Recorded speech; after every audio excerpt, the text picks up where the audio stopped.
Hello बच्चों, good evening. कैसे हो आप सभी? आई होप आप सभी अच्छे हैं और आपकी तैयारी अच्छी चल रही है। बच्चों, आज की क्लास में हम 7 नवंबर और साथ साथ में 8 नवंबर के करंट अफेयर क्वेश्चन सॉल्व करने वाले हैं। ठीक है, यानी कि 7 नवंबर और 8 नवंबर करंट अफेयर क्वेश्चन सॉल्व करेंगे, जिसमें आप सभी को 20 करंट अफेयर क्वेश्चन देखने को मिलेगा। वीडियो जो है 20 से 25 मिनट हमारे साथ बने रहेंगे, जिसमें आप सभी को सिर्फ करंट अफेयर क्वेश्चन ही पढ़ाने वाले हैं पूरी व्याख्या के साथ। तो आप सभी हमारे साथ 20 मिनट तक बने रहें। वीडियो में अगर कोई प्रॉब्लम हो तो हमको ज़रूर बताएं। वीडियो अच्छी लगे तो लाइक शेयर कमेंट जरूर करें। सबसे पहले हम देखेंगे 7 नवंबर के करंट अफेयर क्वेश्चन, जिसका पहला प्रश्न है, हाल ही में विशेष आर्थिक क्षेत्र की तर्ज पर विशेष शिक्षा क्षेत्र स्थापित करने की घोषणा किसने की है? तो हमारा सही जवाब हो जाएगा उत्तर प्रदेश ने की है। ऑप्शन बी सही हो जाएगा। इसकी अगर व्याख्या देखें तो SEZ यानी स्पेशल एजुकेशन जोन, विशेष शिक्षा क्षेत्र, अगर पूछे स्थापित करने की घोषणा किसने करी है तो उत्तर प्रदेश ने करी है। और यह कितने जिलों में स्थापित किया जाएगा? तो उत्तर प्रदेश के 6 जिलों में विशेष शिक्षा क्षेत्र स्थापित किया जाएगा। 6 जिले कौन कौन से हैं? लखनऊ, गोरखपुर, अयोध्या, आगरा, गौतम बुद्ध नगर और बुंदेलखंड। ये 6 जिले हैं जहाँ पे विशेष शिक्षा क्षेत्र स्थापित किया जाएगा। विशेष शिक्षा क्षेत्र का उद्देश्य क्या है? तो इसका उद्देश्य है शिक्षा और कौशल विकास को बढ़ावा देना, जिसके लिए उत्तर प्रदेश ने अपनी अर्थव्यवस्था को अगले 5 वर्षों में $1 ट्रिलियन तक पहुंचाना है। ठीक है, तो अगले 5 वर्षों में उत्तर प्रदेश $1 ट्रिलियन तक अपनी अर्थव्यवस्था को पहुंचाना है, जिसके लिए विशेष शिक्षा क्षेत्र शुरू किया गया है 6 जिलों में। नेक्स्ट अगर प्रश्न की बात करते हैं, प्रश्न हमारा है दूसरा, हाल ही में अक्टूबर 2024 के हेनले पासपोर्ट इंडेक्स 2024 में भारत को कौन सा स्थान मिला है? तो हेनले पासपोर्ट इंडेक्स जो जारी किया जाता है, ये 12 महीने में अपनी रिपोर्ट जो है 3 बार जारी करता है। ठीक है, तो ये लास्ट महीने के मतलब ये तीसरी रिपोर्ट जारी किया गया है और इसमें बताया गया है कि भारत को कौन सा स्थान मिला है। तो भारत को 83वां स्थान दिया गया है। ठीक है, तो भारत को 83वां स्थान मिला है। इसकी अगर व्याख्या देखें तो हेनले पासपोर्ट इंडेक्स 2024, इसमें ये बात करी जाती है इस इंडेक्स में कि किस देश का पासपोर्ट कितना पावरफुल है, जिसमें पहला स्थान मिला है सिंगापुर को। सिंगापुर का जो पासपोर्ट है, इसके द्वारा अगर आप सभी को अगर सिंगापुर का पासपोर्ट मिल जाता है या फिर जो सिंगापुर के पासपोर्ट है, उसके द्वारा जो है 195 देशों में फ्री वीज़ा मुफ्त प्रवेश कर सकते हैं। वहीं भारत जो है हेनले पासपोर्ट इंडेक्स में भारत की रैंक है 83वां और भारत का जो पासपोर्ट है इसमें जो है 58 देशों में फ्री वीज़ा एंट्री भारत जो है कर सकता है। पाकिस्तान की रैंक पूछे कितनी है? तो पाकिस्तान की रैंक है 102 और वहीं हेनले पासपोर्ट इंडेक्स में सबसे अंतिम स्थान पर कौन सा देश है? तो अफगानिस्तान है, जिसकी रैंक है 105। नेक्स्ट हमारा प्रश्न है तीसरा, हाल ही में पहली बार बर्फबारी के कारण चर्चा में रहा अल जौफ रेगिस्तान कहाँ स्थित है? तो अल जौफ रेगिस्तान में पहली बार बर्फबारी हुई है, जिसके कारण यह चर्चा में बना हुआ है। और यह रेगिस्तान अगर पूछे किस देश में है तो सऊदी अरब में है। ऑप्शन सी हमारा सही हो जाएगा। अल जौफ रेगिस्तान ये कहाँ है? ये सऊदी अरब में है, याद रखेंगे। और यह कैसा रेगिस्तान है? तो यह शुष्क मरुस्थल है। यहाँ पर अभी भारी बर्फबारी हुई है और ऐसा पहली बार हुआ है, तो आपको याद रखना है। ठीक है, वहीं पूछे सऊदी अरब की राजधानी का क्या नाम है? तो सऊदी अरब की राजधानी का नाम है रियाद। और यहाँ की मुद्रा पूछे क्या है? तो सऊदी अरब की मुद्रा का नाम है रियाल। सऊदी अरब में 2 और मरुस्थल याद रखेंगे, एक तो रब अल खाली मरुस्थल और दूसरा है अल नेफूद मरुस्थल। तो ये 3 मरुस्थल याद रखना है, जिसमें अल जौफ रेगिस्तान में अभी हाल ही में क्या हुआ है? भारी बर्फबारी हुई है, जिसके कारण ये चर्चा में बना हुआ है। नेक्स्ट प्रश्न की बात करते हैं, प्रश्न हमारा है चौथा, हाल ही में भारत का पहला बायो मैन्युफैक्चरिंग इंस्टीट्यूट ब्रिक नबी का उद्घाटन कहाँ हुआ है? तो ब्रिक नबी का उद्घाटन कहाँ किया गया है? तो इसका सही जवाब हो जाएगा ऑप्शन बी, हरियाणा में। कहाँ किया गया है? तो हरियाणा में किया गया है, सॉरी पंजाब में किया गया है। इसका सही जवाब हो जाएगा पंजाब में। इसकी अगर व्याख्या देखें तो ब्रिक नबी यह जो है क्या है? भारत का पहला बायो मैन्युफैक्चरिंग इंस्टीट्यूट है, जिसका उद्घाटन अगर पूछे कहाँ किया गया है तो ब्रिक नबी का उद्घाटन किया गया है मोहाली पंजाब में किया गया है। जिसमें नबी का फुल फॉर्म पूछे क्या है? तो national agri food bio manufacturing institute इसका फुल फॉर्म है। इसको स्थापित करने का क्या उद्देश्य है? तो भारत का पहला bio manufacturing institute Punjab Mohali में स्थापित किया गया है और इसको स्थापित करने का उद्देश्य क्या है? तो रोग प्रतिरोधक फसल उगाना है, साथ साथ उपज उच्च उपज वाली फसल को पैदा करना है और कृषि क्षेत्र में नवाचार लाना है और खाद्य क्षेत्र में बढ़ावा देना है। तो ये सभी जो है ब्रिक नबी के एग्जाम्पल हैं जो कि इसका उद्देश्य है। इन सभी चीज़ों में जो है फसलों में, खाद्य पदार्थ में और कृषि क्षेत्र में नवाचार लाना इसका उद्देश्य है। जिसका पहली बार जो है अगर पूछे कि पहला बायो मैन्युफैक्चरिंग इंस्टीट्यूट कहाँ स्थापित किया गया है, तो मोहाली पंजाब में किया गया है। नेक्स्ट प्रश्न हमारा है 5वां। हाल ही में चर्चा में रहे उपचार NNC-2215 का संबंध किससे है? तो NNC-2215 का संबंध अगर पूछे किससे है तो इसका संबंध हो जाएगा मधुमेह से। ऑप्शन सी हमारा सही हो जाएगा। इसकी अगर व्याख्या देखें तो NNC-2215 अगर पूछे यह क्या है, तो यह एक प्रकार का स्मार्ट इंसुलिन है। क्या है? तो एक स्मार्ट इंसुलिन है और इसको जो है 2 भागों में बांटा गया। कितने भागों में? तो 2 भागों में बांटा गया है, जिसका पहला भाग है रिंग और दूसरा भाग है ग्लूकोज या ग्लूकोसाइड, इसका दूसरा भाग है। अगर पूछे कि इस स्मार्ट इंसुलिन का संबंध किससे है, तो यह संबंधित है मधुमेह से, यानी कि शुगर से संबंधित है। ठीक है। नेक्स्ट प्रश्न देखें तो प्रश्न हमारा है 6वां। हाल ही में दिवंगत मशहूर लोक गायिका शारदा सिन्हा का संबंध किससे था? तो ये किससे संबंधित थे? मराठी, भोजपुरी, राजस्थानी या पंजाबी से? तो शारदा सिन्हा जी का संबंध था भोजपुरी से। ठीक है। ऑप्शन बी हमारा सही हो जाएगा। इसकी अगर व्याख्या देखें तो शारदा सिन्हा, इन्हें जो है बिहार का कोकिला भी कहा जाता है और साथ साथ में इन्हें मिथिला की बेगम अख्तर भी कहा जाता है, जिनका भी हाल ही में निधन हो गया है। और इन्हें अगर पूछे कौन सी बीमारी थी, तो इन्हें जो है कैंसर था। ठीक है। और शारदा जी का अगर पूछे संबंध जो है किस क्षेत्र से है, तो ये लोग भोजपुरी के लोकगीत से संबंधित हैं। और पूछे कि इन्हें पद्म भूषण यानी भारत का तीसरा सर्वोच्च पुरस्कार कब दिया गया था, तो 2018 में दिया गया था। तो शारदा सिन्हा जी का संबंध किससे हो जाएगा? भोजपुरी लोकगीत से संबंधित हो जाएंगी। और इन्हें जो है लोग प्यार से बिहार कोकिला भी कहते थे। नेक्स्ट हमारा प्रश्न है 7वां। हाल ही में पहली बार विश्व मुक्केबाजी महासंघ का सुपर वेट विश्व खिताब किसने जीता है? तो यह जीता गया है मनदीप जागड़ा के द्वारा। ऑप्शन ए हमारा सही हो जाएगा। इसकी अगर व्याख्या देखें तो WBF यानी वर्ल्ड बॉक्सिंग फेडरेशन, विश्व मुक्केबाजी महासंघ, इसकी जो है सुपर वेदर वेट में खिताब जीतने वाले पहले भारतीय अगर पूछे कौन बन गए हैं, तो मनदीप जागड़ा बन गए हैं। ठीक है। तो विश्व मुक्केबाजी महासंघ की सुपर फेदर वेट को जीतने वाले पहले भारतीय खिलाड़ी कौन बन गए हैं, तो मनदीप जागड़ा बन गए हैं। इन्होंने किसको हराया है, तो ब्रिटेन के कॉनर को हरा दिया है। नेक्स्ट प्रश्न की बात करते हैं। हाल ही में चर्चा में रहा पुस्तक स्पीकिंग विथ नेचर का संबंध किससे है? तो चर्चा में रहा पुस्तक स्पीकिंग विथ नेचर का संबंध किससे है? तो यह पुस्तक है रामचंद्र गुहा जी का। ऑप्शन डी इस सही हो जाएगा। स्पीकिंग विथ नेचर अगर पुस्तक पूछे या किससे संबंधित है, तो इसमें जितने भी पर्यावरण आंदोलन हुए हैं इस पुस्तक में उन्हीं का जिक्र किया गया है। तो पर्यावरण आंदोलन का जिक्र किस पुस्तक में किया गया है? Speaking with nature. और इस पुस्तक का संबंध अगर पूछे किससे है, तो यह पुस्तक है रामचंद्र गुहा जी का। और यह पुस्तक पूछे कहाँ से लॉन्च किया गया है, तो चेन्नई तमिलनाडु से इसे लॉन्च किया गया है। नेक्स्ट हमारा प्रश्न है 9वां। हाल ही में ऑनलाइन संपत्ति पंजीकरण और धोखाधड़ी पर अंकुश लगाने के लिए सुगम ऐप किसने लॉन्च किया है? तो सुगम ऐप अगर पूछे किसके द्वारा लॉन्च किया गया है, तो जो धोखाधड़ी होता है किसमें, संपत्ति के मामले में, उसको जो है समाप्त करने के लिए, उस पर रोक लगाने के लिए सुगम ऐप लॉन्च किया गया है। पूछे किसने लॉन्च किया है, तो छत्तीसगढ़ ने लॉन्च किया है। ऑप्शन सी हमारा सही हो जाएगा। इसकी अगर व्याख्या देखें तो सुगम ऐप को अगर पूछे किसने लॉन्च किया है, तो छत्तीसगढ़ सरकार ने इसको लॉन्च किया है। इसके तहत, इस ऐप के तहत आप सभी को संपत्ति का ऑनलाइन जो है रजिस्ट्रेशन करा लेना है, तब जो है इसके बाद आप अपनी ज़मीन को बेच सकते हैं।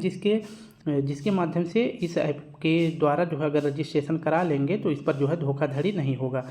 नहीं तो बहुत से ऐसे लोग हैं जो अपनी संपत्ति को जो है कई लोगों को बेच देते हैं। ठीक है। तो बेचने से पहले अगर आपको अपनी ज़मीन बेचनी है, तो सबसे पहले आप सभी को सुगम ऐप पे जो है अपना रजिस्ट्रेशन कराना होगा। ये किसके लिए है? जो छत्तीसगढ़ वाले निवासी हैं उनके लिए है। 10वां प्रश्न है। हाल ही में यूएसए के 47वें राष्ट्रपति का चुनाव किसने जीता है? तो यूएसए के 47वें राष्ट्रपति कौन बने हैं?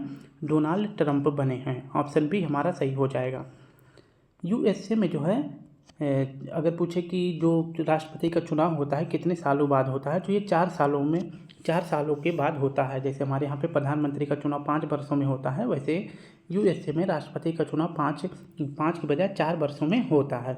और ये नवंबर माह में होता है। नवंबर माह के किस दिन को अगर पूछे तो मंगलवार को होता है। और अब की बार जो है नवंबर माह के जो मंगलवार दिन था ये 5 नवंबर को था। इसी दिन जो है यूएसए में चुनाव हुआ। इसमें 2 पार्टियां ही चुनाव लड़ती हैं। हमारे यहाँ पे जो है बहुत सारी पार्टियां हैं, लेकिन जो है यूएसए में सिर्फ 2 ही पार्टियां चुनाव लड़ती हैं। एक तो है रिपब्लिक पार्टी और दूसरा है डेमोक्रेटिक पार्टी। तो रिपब्लिक पार्टी से कौन संबंधित है? डोनाल्ड ट्रंप संबंधित है। और वहीं डेमोक्रेटिक पार्टी से कौन संबंधित थी? कमला हैरिस संबंधित थी। कौन? तो कमला हैरिस संबंधित थी। ये पूर्व यूएसए की उपराष्ट्रपति रह चुकी हैं। और अगर पूछे कि डेमोक्रेटिक पार्टी के कौन थे, तो अभी जो है प्रेसिडेंट जो थे जो बाइडन इसी पार्टी से संबंधित थे। ठीक है, तो इन्होंने चुनाव नहीं लड़ा। अपने स्थान पर किसको लड़ाया था? तो कमला हैरिस को। इसमें जो है कमला हैरिस जो है हार जाती हैं और डोनाल्ड ट्रंप जो है इसमें जीत जाते हैं। ठीक है, अब बात करते हैं कि यूएसए में टोटल कितने प्रांत हैं? तो 50 प्रांत हैं, जिसमें डोनाल्ड ट्रंप को जो है विजयी हो जाते हैं। और अब ये जो है 47वें क्रम के यूएसए के राष्ट्रपति बने हैं। और ये अगर पूछे शपथ कब लेंगे, तो 20 जनवरी 2025 को ये शपथ लेंगे। नेक्स्ट अगर प्रश्न की बात करते हैं तो आप हम देखेंगे 8 नवंबर के करंट अफेयर क्वेश्चन, जो कि बहुत ही महत्वपूर्ण है। पहला प्रश्न हमारा है, हाल ही में न्यूट्रिनो का अध्ययन करने के लिए चर्चा में रहे जूनो वेधशाला का संबंध किस देश से है? तो जूनो वेधशाला का संबंध किससे हो जाएगा? चीन से हो जाएगा। और जूनो वेधशाला अगर पूछे किससे संबंधित है, तो न्यूट्रिनो का अध्ययन करने के लिए इसे स्थापित किया गया है। जूनो वेधशाला अगर बात करते हैं जूनो का फुल फॉर्म, तो Jiang main underground neutrino observatory इसका फुल फॉर्म है। इसका उद्देश्य क्या है? तो इस वेधशाला का उद्देश्य है न्यूट्रिनो का अध्ययन करने वाला वेधशाला जिसका संबंध हो जाएगा चीन से। तो यह चीन की वेधशाला है और इसे स्थापित कहाँ किया जाएगा? तो पृथ्वी की सतह से 700 मीटर गहराई में इसे स्थापित किया जाएगा। ऐसा कहा जा रहा है कि अगर ब्रह्मांड का अध्ययन करना है तो सबसे पहले हमें न्यूट्रिनो का अध्ययन करना जरूरी है। तो इसके लिए जूनो वेधशाला को स्थापित किसने किया है? तो चीन ने इसको लॉन्च किया है। और ये पृथ्वी की सतह से 700 मीटर की गहराई में से स्थापित किया जाएगा। नेक्स्ट अगर बात कर लेते हैं कि हमारे भारत में न्यूट्रिनो के अध्ययन करने के लिए जो न्यूट्रिनो ऑब्जर्वेटरी का स्थापना किया जाएगा, ये कहाँ पर किया जाएगा? तो तमिलनाडु के थैनी में किया जाएगा। तो तमिलनाडु के एक स्थान है जिसका नाम है थैनी, यहाँ पे स्थापित किया जाएगा। नेक्स्ट प्रश्न की बात करते हैं। प्रश्न हमारा है दूसरा, हाल ही में किसने घोषणा की है 1 जनवरी 2025 से देश में बुर्के पर प्रतिबंध लागू होगा? तो किस देश ने घोषणा करी है? स्विट्जरलैंड ने करी है। इसकी अगर व्याख्या देखें तो स्विट्जरलैंड ने यह सार्वजनिक स्थान पर कहा है कि सार्वजनिक स्थान पर 1 जनवरी 2025 से बुर्का पहनना या फिर चेहरे को ढकना प्रतिबंधित कर दिया जाएगा। ठीक है, तो स्विट्जरलैंड ने घोषणा कर दी है कि 1 जनवरी 2025 से सार्वजनिक स्थान पर जो भी व्यक्ति या महिला घूमने जाएंगे या फिर टहलने जाएंगे वो बुरखे और चेहरा नहीं ढक सकते हैं। ठीक है, तो उन्होंने प्रतिबंध लगा दिया है। अगर ऐसा कोई करता हुआ पकड़ा जाएगा, अपना फेस ढका हुआ मिलेगा, तो उसे जो है 1000 स्विस फ्रैंक उसके ऊपर जुर्माना लगाया जाएगा। ठीक है, ऐसा क्या क्यों कहा गया है? क्योंकि ऐसा बताया गया है कि कोई अगर जुर्म कर देता है तो वो जो है आसानी से बच जाता है। यानी कि पब्लिक प्लेस से अगर वो बुरखे पहन के चला जाएगा तो वो बच जाएगा, वो सीसीटीवी की कैद में नहीं आएगा। तो इसलिए जो है बुरखे पहनना और चेहरे को ढकना जो है स्विट्जरलैंड में प्रतिबंधित कर दिया गया है 1 जनवरी 2025 से। वही बात करते हैं विश्व का पहला देश कौन सा था जिसने बुरखे को प्रतिबंधित किया था? तो फ्रांस ऐसा पहला देश था जिसने बुरखे को प्रतिबंधित कर दिया था। और कब किया था? तो 2011 में। और ऐसा भी जो है कुछ दिनों पहले श्रीलंका ने भी बैन कर दिया है अपने यहाँ पे। नेक्स्ट प्रश्न की बात करते हैं। प्रश्न है तीसरा, हाल ही में पर्यावरण जहाज सूचकांक में शामिल होने वाला भारत का पहला बंदरगाह कौन सा है? तो पर्यावरण की नज़र से यानी कि पर्यावरण की दृष्टि से भारत का सबसे महत्वपूर्ण अगर पूछे कि जो पर्यावरण को नुकसानदेह नहीं है, उस मामले में भारत का पहला कौन सा बंदरगाह बन गया है? तो मोरमुगाओ बन गया है। ऑप्शन ए हमारा सही हो जाएगा। इसकी अगर व्याख्या देखें तो पर्यावरण जहाज सूचकांक ऐसे बंदरगाह जिसको पर्यावरण का ध्यान रखकर बनाया गया है उसके लिए यह सूचकांक जारी किया गया है। और यह सूचकांक पहली बार कब जारी किया गया था, तो 2011 में जारी किया गया था। इस सूचकांक में 2024 में भारत का एकमात्र बंदरगाह शामिल है जिसका नाम है मार्मोगांव बंदरगाह। और यह बंदरगाह पूछे कहाँ पे है, तो यह बंदरगाह है गोवा में।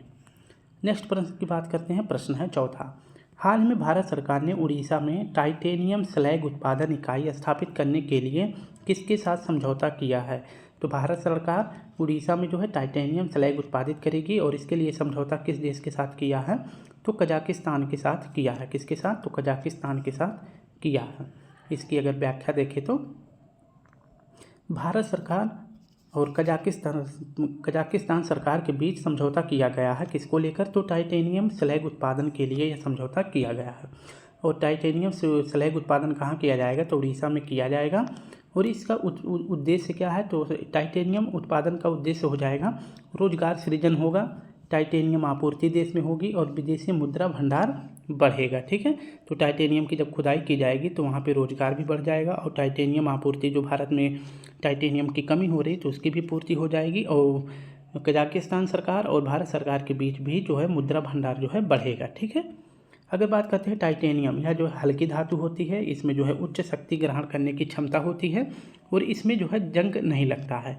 और टाइटेनियम का अगर पूछे प्रयोग कहाँ किया जाता है तो वायुयान बनाने में टाइटेनियम का ही प्रयोग किया जाता है। तो भारत सरकार और कजाकिस्तान सरकार के बीच समझौता किया गया है टाइटेनियम स्लैग उत्पादन के लिए और यह उत्पादन कहाँ किया जाएगा? उड़ीसा में किया जाएगा। नेक्स्ट हमारा प्रश्न है पाँचवां। हाल ही में 16 वर्ष से कम आयु के बच्चों के लिए सोशल मीडिया प्रयोग पर प्रतिबंध लगाने की घोषणा किसने करी है? तो 16 वर्ष से कम उम्र के जो भी बच्चे हैं वो सोशल मीडिया से उन्हें हटा दिया गया है, यानी उनको जो है बैन कर दिया जाएगा। अगर पकड़े जाएंगे तो उन पर जो है जुर्माना या फिर उनको जो है सज़ा दिया जाएगा। तो इसके लिए जो सोशल मीडिया जो है प्रतिबंधित कर दी गई है। किस देश ने किया है? तो ऑस्ट्रेलिया ने किया है। इसकी व्याख्या देख ले तो पीएम, जो ऑस्ट्रेलिया के पीएम हैं एंथनी अल्बनीज ने यह घोषणा करी है कि जो 16 वर्ष से कम उम्र के बच्चे हैं उन्हें सोशल मीडिया से दूर रखा जाएगा। सोशल मीडिया जैसे फेसबुक, इंस्टाग्राम, टिकटॉक, इन्हें इस चीज़ से दूर रखा जाएगा। और इसको दूर रखने का उद्देश्य क्या बताया गया है कि 16 वर्ष से अगर कम बच्चे हैं तो उनके जो है मानसिक विकास होगी अच्छी तरह से, शारीरिक विकास होगा और जो है साइबर सुरक्षा भी नहीं हो, मतलब साइबर सुरक्षा जो है अच्छी तरह से फॉलो किया जाएगा। तो इसके लिए जो है 16 वर्ष से कम उम्र के बच्चों के लिए सोशल मीडिया ऐप को प्रतिबंधित कर दिया गया। ठीक है, जिससे बच्चों का विकास अच्छी तरह से हो, उनका मानसिक विकास, शारीरिक विकास और जो साइबर क्राइम होते हैं उससे भी आसानी से निपटा जाएगा। और इसी तरह से जिम्बाब्वे में जो भी पुलिस कर्मचारी हैं इनको जो है मोबाइल जो है उनका जो पर्सनल फ़ोन होता है उसको बैन कर दिया गया है, यानी कि वो ड्यूटी के दौरान अपने फ़ोन का यूज नहीं कर सकते हैं। नेक्स्ट अगर प्रश्न की बात करते हैं, प्रश्न हमारा है छठा। हाल ही में राष्ट्रीय कैंसर जागरूकता दिवस 2024 कब मनाया गया है? तो राष्ट्रीय कैंसर जागरूकता दिवस 2024 कब मनाया गया है? तो 7 नवंबर को मनाया गया है। इसकी अगर व्याख्या देखें तो राष्ट्रीय कैंसर जागरूकता दिवस 2024 कब मनाया गया है? तो 7 नवंबर को मनाया गया है। पहली बार राष्ट्रीय कैंसर जागरूकता दिवस मनाने की घोषणा 7 नवंबर 2014 को करी जाती है। और अगर पूछे कि नेशनल कैंसर कंट्रोल प्रोग्राम की शुरुआत भारत में कब करी जाती है? तो 1975 में की जाती है। क्या हो रहा है बार बार। नेक्स्ट अगर बात कर लेते हैं कि विश्व कैंसर दिवस कब मनाया जाता है? तो विश्व कैंसर दिवस मनाया जाता है 4 फरवरी को। और किसकी याद में? तो मैडम क्यूरी की जयंती पर जो है विश्व कैंसर दिवस मनाया जाता है, क्योंकि इन्होंने रेडियम की खोज करी थी। स्टडी ऑफ कैंसर जो है किसे कहा जाता है? तो स्टडी ऑफ कैंसर ऑन्कोलॉजी कहलाता है। नेक्स्ट प्रश्न कर देखते हैं, तो प्रश्न हमारा है 7वां। भारतीय स्टेट बैंक की रिपोर्ट के अनुसार प्रत्यक्ष कर संग्रह में योगदान देने वाला शीर्ष राज्य कौन सा है? तो अभी भारतीय स्टेट बैंक की रिपोर्ट जारी करी गई है और इसमें बताया गया है कि प्रत्यक्ष कर संग्रह में योगदान देने वाला भारत का शीर्ष राज्य कौन सा है? तो महाराष्ट्र है।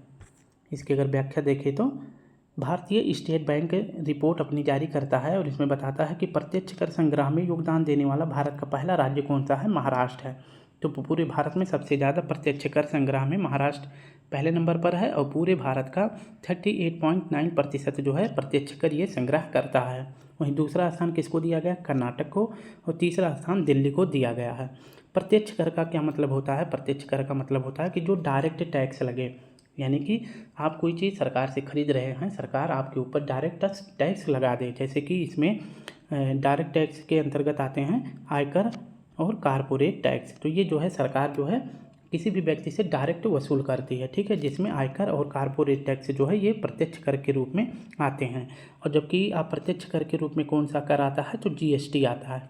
जैसे मान लीजिए कोई फ़ोन है, मैंने दुकान के पास जाके, मतलब दुकान वाले से जाके मैंने एक फ़ोन ख़रीद लिया, ठीक है, तो मैंने ये फ़ोन ख़रीदा और सरकार जो है किसके ऊपर टैक्स लगाएगी, सरकार जो है इस दुकानदार के ऊपर लगाएगी। मैंने फ़ोन लिया तो ये दुकानदार टैक्स जो है किससे वसूल लेगा, मुझसे वसूल लेगा, लेकिन सरकार ये डायरेक्ट मुझसे नहीं वसूल रही है, किसी से वसूल रही है, तो दुकानदार से वसूल रही है। तो ये हो जाता है अप्रत्यक्ष कर।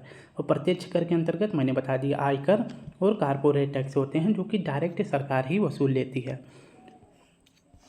नेक्स्ट प्रश्न की बात करें तो प्रश्न हमारा है 8वां। हाल ही में सभी सरकारी नौकरियों में महिलाओं के लिए 33 से 35% आरक्षण का प्रावधान किसने किया है, तो यह कर दिया है महाराष्ट्र ने, मध्य प्रदेश ने। ऑप्शन बी, ऑप्शन सी हमारा सही हो जाएगा।